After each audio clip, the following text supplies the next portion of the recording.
requesting everybody to Please take your seat. Sorry.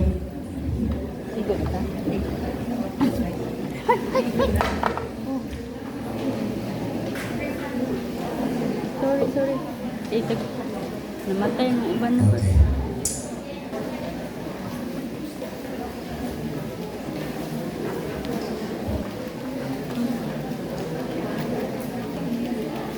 Pupoy and Judith. It's hard to start with music this afternoon while watching two marching in the aisle of the streets, which I never expected that you would experience this kind of situation in your life. But thank you very much. Congratulations. This is not an accident, but this is God's appointment in your life. Pwede naman po naman sa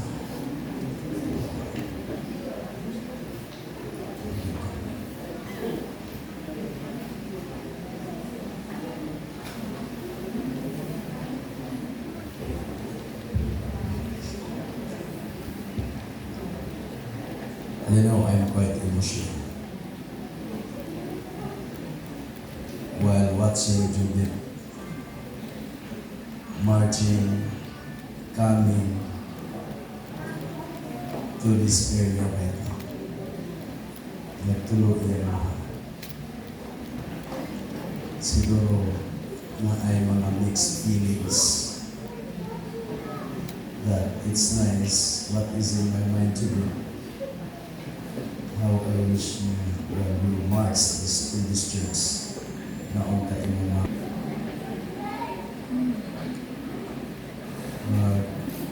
medyo emotional ko kayo. Sige nga.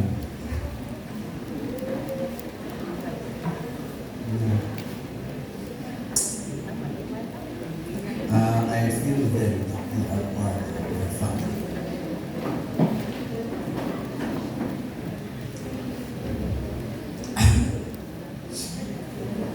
Pero let us change our mood. That is on the other side of your life's experience. But today, you must be happy because God provided you a handsome guy that nobody can compare this person in your life. Bawi. Pagsunod, pag-upgrade ang diha sa puntahan kay Judith. I try to observe po. Pag-upgrade yun, paglantong, murag nanilap-tilap sa puto. Ako naging ka. You know, dili ko maghimantay ko ang pastor, mag-observar naman. So this is my observation, but please forgive me po if I am wrong. But I had noticed that you are so excited to hold the hands of Judith. Wa magigugo na ko ng mga minyo ito ni sila. Okay, sige naman nagsulong-sulong din. Niya maglalis-lalis pa usahay. Kung nagsulong mo nang dipig ko na. Huwag man buti pila ka tuig. Kung pwede naman magkatulog. Sige naman ko na po ni Jubit. Si Jubit po, di na saan mahimutang. Sige na, text, bisag na kong kadlaw. Ano kong kabalo? I'm just speaking the reality. But I am happy today to be part of your marriage journey. To tell you, I am not expecting that I will be here this afternoon because I have lots of commitments. Supposedly, I am now in Leyte right now. But because of this Pupoy, Jubit, dili man po ko kabalibad ninyo mga kanang mahimo lang. So, it's nice that my partner in Leyte is coming from Siakon. So, I'll try to negotiate him nga mahimo ug ugma lang yun ko makaabot or Tuesday morning because of this appointment. And I'll try to catch up my appointments because upon knowing that na ako diri, karon bago ra gyud kong naabot kay gapa na ay wedding anniversary. Then after this wedding, possibly I could not join you in your in the reception because I have another appointment to meet this afternoon before going back to sleep. And you know, ASM is part of my heart. And I know Pupoy. Nga naman kung si Pupoy nga, di na ko pag mataligdan kay buutan mo ko ni kaayo din sa simbahan. Abot lang, buutan mo siya jubit. Pero sa simbahan, buutan kaayo ni mapuslan kayo. Kaya mga tao mapuslan, ay, yun din supportaran. So, si Jubit po, active po din sa church. So, I am happy to be with you today. But this is just a simple reminder to each and every one of us this afternoon that we are here to celebrate God's goodness. God is wise to be speaking. Di masayok ang Ginoo. So, salamat sa imong mga ginikanan mo ni sa Edgardo Manaban, imong mama. Karon pa kung kita sa gwapo mo din yung papagmama ko po. Thank you very much sa imong pag-anhi, isuportaran ninyo yung anak. Of course, isuportaran ninyo siya sa mga kaigsuunan ko dahil kay tumutuutan ang inyong anak. Siguro kay buutan ang umahan ng inahan. So, Radyo, salamat kayo. Sabi si, lamig din na ikasal kayo. Batan mo imong ano. Mag-40 anyos. Oh? Tintinid na tayo yan. Oh, kaya magsige nag-agi ka na magdaladala o tangke na biyahe. Kita, pero karon labi kayo munang I have notice sa mga maninay po karon ng mga gwapa kayo. Kung ingon anak lang yung inyong forma, sige mo, yung maghakos inyong bana. Diba? So, mga maninoy po, thank you very much. Ngani po po, you act as the second parents of this couple. And you are doing a very serious and very sincere and very, very noble responsibilities of guiding this new couple. So I am praying because we are here to claim God's blessings nga ma-experiensyahan nila din it is my prayer that those sponsors who are with me today, before coming to this place, we decided to clear our relationship. Because it is impossible for us, mga maninoy o maninay, nga kung nagsugod ikat sa atong balay, kung di na maayong relasyon niya, ni ata din So it is important that we need to clear ourselves in the presence of God so that we will become worthy to receive His heavenly blessings. Amen? Amen. Sir Heber, ayun hapon. Boy, dami kayo yung mga sponsors, kayo muro mga batanon kayo. Buhok rin ko lang. Ay, sorry na. So, pero mga batanon yun ang imong mga sponsors. Thank you very much, mga bana. Puro marabia kulang na to. Kung nag-inom tas mga sawa, gulang naman kanong kay, o sa hindi man kanong udlay, kay wak ko'y sudlayon. Pero sa may mga buhok, ato pong ipakita ang atong purma. Because marriage is a lifetime commitment. And we must be serious on this because the originator of marriage, it is no other than but it is Jesus Christ. He is interested for us to enjoy. That's why when he noticed, when he discovered that Adam, he was alone in the Garden of Eden, his declaration, it is not good for a man to be alone. Meaning to say, to be alone, it's a big problem. To be alone, that would affect your emotion and affect your life. So God is interested to be happy for us to live longer. Puy and Jubeth. Mauna nga nangita gyud ka og asawa kay dili kay nangita kay parang magproblema ka. Di ba? Nangita ka for you to be happy and for you to enjoy. Life is very short. Time is very short. Life is only one. So we will spend much time, more time staying with each other, full of joy and happiness while living and while waiting for the soon coming of Christ. Dili kay daghanon ang lalis kaysa kalipay sa uluyanan. Because this is not God's original plan. Nganong, nagsugod pa naman ko, mura na sugod ko nito. Nagmahay mo? Okay, wala pa naman po mapirmahe. You have still chance. Yeah, because I am part of your journey. I want you that starting today, you always be happy looking the face of Jubeth. Oh boy.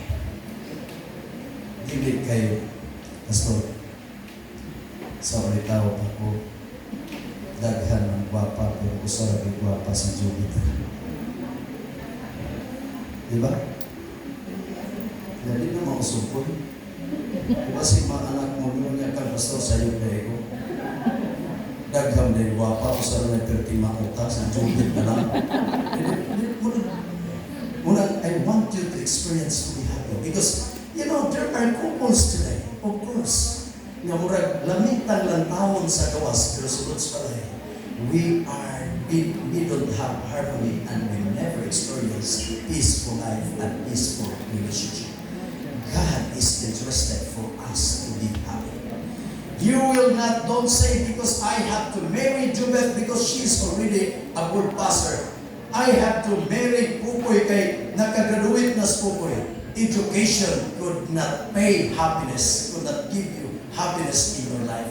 Remember Pukoy and Jubeth, the Bible says, unless the Lord God builds the house. World's perspective, eskwela sa mong tinuod kay mga professional mo. Diha na mo magminyo. There are lots of professionals. They are working together, but they don't never experience total peace in their marriage journey. Tinuod. Kadaghan kayong tag-as o grado. Kunya mag-ulong inilisan na ilaban ng tag-as grado. Mura'y lalisan kayo ng grammar, mga pronunciation. Kunya mo may sugad lalis. Meaning to say, education is not a guarantee that you may experience a happy relationship.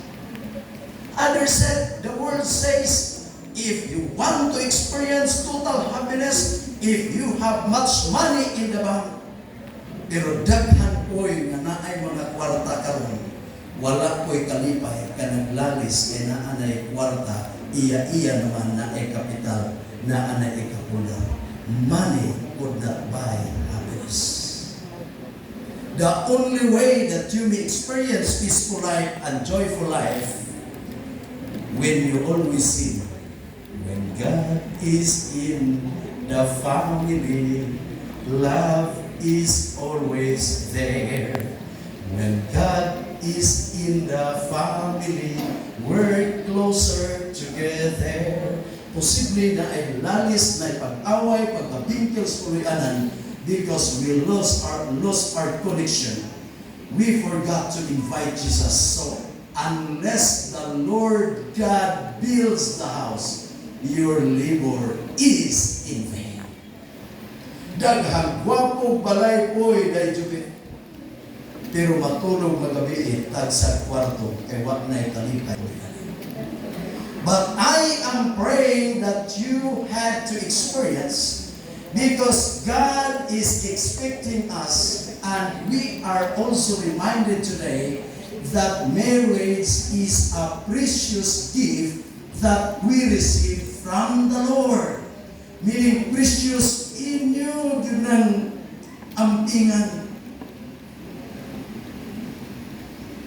Kay mao kini bililhon nga gasa nga gihatag sa inyo. And God is expecting you to experience that your home in this earth would become a little heaven. Amen. So, mga maninoy, ipinit biyak mo nila kay kamoy kaduhang ginikanan nga motambag kung panahon in cloudy and stormy condition of your marriage relationship. Amen. Kamu may motambag. Kung yung sao pagtambag o kita po maninay kabulago na daan. Pag ingon ni Judith maninay, isog na rin sa bukoy. Ay, ako gamit kabulago, no? Kung galing ako, ay, isog mo rin ako. This is we have lapses, but we need to ask God to repair our relationship. Because we are living temporarily. Our permanent place is there in heaven. I am inviting you today while we have this very solid and serious program in the life of Judith and Popoy. We are trying to bring their minds that they would remain faithful, true with each other. Because marriage, as what I've said, this is a lifetime commitment. That even until the coming of Christ, you are always happy to meet Him in the clouds of heaven. If you are interested that this couple would experience a happy life, kitang mga maninoy o maninay, kita po unang malipayon nga magpuyo sa atong pulinanan. Amen? Hoy. Murag talaga po na po. Na Jubit. Pwede. Ato ba man sa imos Jubit doon po? Ato ba man? Natawa na naman sa iyo. Sige. Wapa niya. Ngayon ano, ako ni Igsoon to because daghang mga bana na di na ganang mulantos na si kasama. Kunya ang uban na ba? Palag-halag na. Di na ang taas akong kalamay. Basta asawa mo, taas kalamay. Pero kung silingan, muhayag. Poy, di mo muna, ipatoto ka na ko, poy. Ngawag na lang ang guwapang babae sa imong kinabuhi. Hangtod sa katapusan ng ginhawa. Kiniran bayhana si Judith nga maoy nilangkat sa imong pagpati nga dili mabugtian o sabi. Langkat din. Dahil Judith, Ala. the Bible says, wives, submit yourself to your own husband. Ayaw ka magyaglain pa? Mapagkalain mo yun? Ha? Si Popoy lang. Ikaw ako. Siguro ka pa. Congratulations. Kaya ba siya, mag-ana-ana na siya, maglalis mo, may pag-ibig ikaw po yung ako ni pamanan. Ako ba yung silingan po eh? Akong amigo ko silingan. Niabot sa kapitan. Kay uyab niya mga 15 na katuig. Karon kay akong amigo na masol, dala ang tawag pasol na timol-timol pa. Bingos ba ito? Galanis mo yung asawa nga, ay uyab din niya sa una. Ningon mo ng asawa, may pasinting akong ipamana kay bungutan ka mo. Karon kay sinting agian mo ng bilang balay, maong magipag-agi ni ambak ni banan, ni arkating pag gadalag sundang. Perting dalagang wala may padungan. Dito siya kapitan. Ingon kapitan, nanuman pa lagi. Nanong nahita mo kung anong kaaway mo, kung kapukutan. Ingon sa hindi ko, aki ko kabalungkap kay nikalit ron na ipanglanap. Di-interview din kay naglalis. Ikay ingon sa asawa, may pas-inting. Makoy pag-aging inting. Una anak po po'y imong uyab sa una po'y ayaw na nag-history.